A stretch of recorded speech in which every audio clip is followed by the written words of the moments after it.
السلام علیکم۔ کراچی والے ہوشیار باش، موسمیاتی تبدیلی سے کراچی والے ہو جائیں تیار۔ مزید سخت سردی کی پیشنگوئی، بڑی پیشنگوئی سامنے آ گئی۔ کیا آپ حالات حاضرہ سے آگاہی حاصل کرنا چاہتے ہیں؟ خبر کے پیچھے چھپے اصل حقائق جاننا چاہتے ہیں تو ابھی سبسکرائب کیجئے دل مل پاکستان کو اور ساتھ ہی گھنٹی کے نشان پر کلک کر دیں۔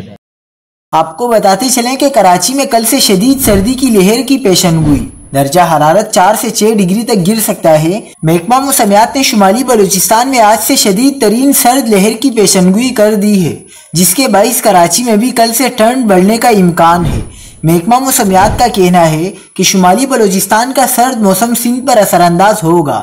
کراچی میں کل سے شدید سردی متوقع ہے۔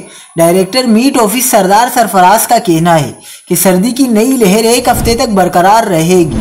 کراچی میں سردی کی شدت میں اضافہ بلوچستان میں ہونے والی بارشوں کے باعث ہوگا۔ سوشل میڈیا ذرائع کے مطابق کراچی میں متوقع سردی کی لہر کولڈ ویو 7 سے 8 دن تک جاری رہ سکتی ہے۔